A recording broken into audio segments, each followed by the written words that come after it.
Siachen glacier के -50 degree में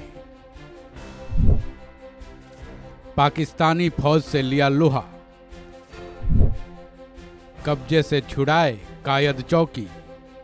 Siachen glacier का बर्फीला वातावरण, -50 डिग्री सेल्सियस तापमान, ऊंचाई पर बैठा दुश्मन और चैलेंज ये था कि पाकिस्तानी फौज ने जिस कायद चौकी पर कब्जा कर लिया है उसे दोबारा हासिल करना।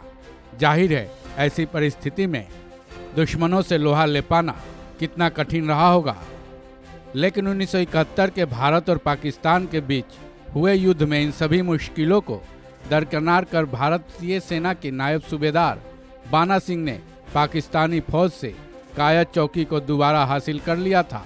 उनकी इसी वीरता के चलते उन्हें भारतीय सेना के सर्वोच्च सम्मान परमवीर चक्र से सम्मानित किया गया था। तो चलिए जानते हैं नायब सूबेदार बाना सिंह की अदम्य वीरता की कहानी। कायद चौकी पर पाक का कब्जा। 1965 के बाद 1971 में एक बार फिर भारत के बॉर्डर इलाकों पर पाक ने हमला बोल दिया था। इस बार दुश्मनों ने सियाचिन ग्लेशियर जैसे मुश्किल इलाके को टारगेट किया था। -50 डिग्री सेल्सियस तापमान वाले इलाके में पहाड़ों की चोटी पर स्थित कायद चौकी पर कब्जा भी कर लिया था।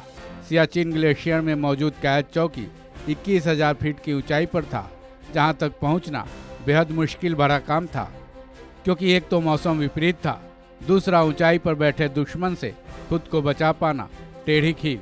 नायब सूबेदार बाना सिंह पाकिस्तानी हमले के बाद से ही अपनी बटालियन के साथ मोर्चा संभाले हुए थे। दुर्गम बर्फीले पहाड़ पर रस्सी के जरिए दुश्मनों तक पहुंचे। भारतीय सेना कायद चौकी को पाक से छुड़ाने की योजना बना रही थी। हर एंगल पर सोच विचार किया जा रहा था।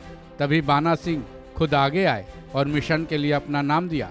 उन्होंने ये कदम केवल जोश से नहीं बल्कि अपने अनुभव के आधार पर उठाया था, क्योंकि उन्हें पता था कि जैसे जैसे वो ऊपर जाएंगे सांस की परेशानी आएगी। इन सब चीज़ों से वो परिचित थे। सेना ने उनकी बात मान ली और मिशन को कंप्लीट करने के लिए आदेश दे दिया, जिसके बाद उन्होंने अपने बटालियन के साथ योजना बनाई कि पाकिस्तानी घुसपैठियों तक पहुंचने के लिए वो सीधी नहीं बल्कि उल्टा रास्ता चुनेंगे, जो कि बेहद खतरनाक रास्ता था।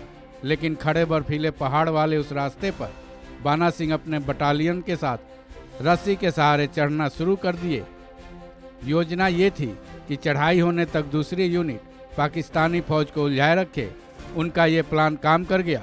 आखिर वो पहाड़ के ऊपर चढ़ने में कामयाब हो गए, जहां बाना सिंह के बटालियन की नज़र कायद चौकी पर पड़ी। ग्रेनेड के हमले से फरार हुए पाकिस्तानी सैनिक दुर्गम बर्फीले रास्ते को पार कर बाना सिंह की बटालियन कायद पोस्ट के नज़दीक जा पहुंची, जहां उनकी बटालियन 2 टीमों में बटी और ग्रेनेड से ऐसा ताबड़तोड़ हमला किया कि पाकिस्तानी फौज को कुछ भी समझ नहीं में आया। अचानक हुए हमले से पाकिस्तानी फौज तितर बितर हो गई।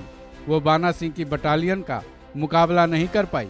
हर तरफ पाकिस्तानी सैनिकों के शव दिखने लगे।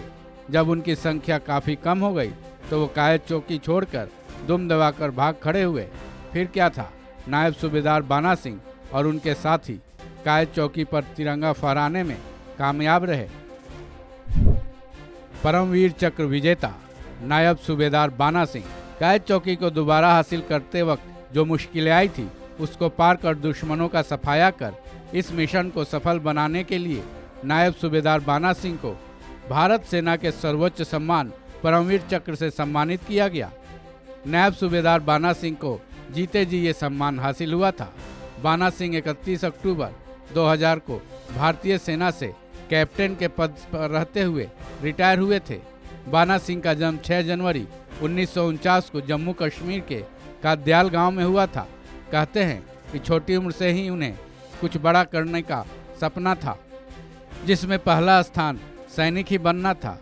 उनका ये सपना 1969 में तब पूरा हुआ जब जम्मू कश्मीर लाइट इन्फेंट्री में उनकी पहली तैनाती हुई, जिसके बाद परमवीर चक्र हासिल कर मानो वो धन्य ही हो गए, क्योंकि किसी भी सैनिक के लिए ये गर्व की बात होती है। इस खबर में बस इतना ही। बाकी अपडेट्स के लिए जुड़े रहिए वन इंडिया के साथ।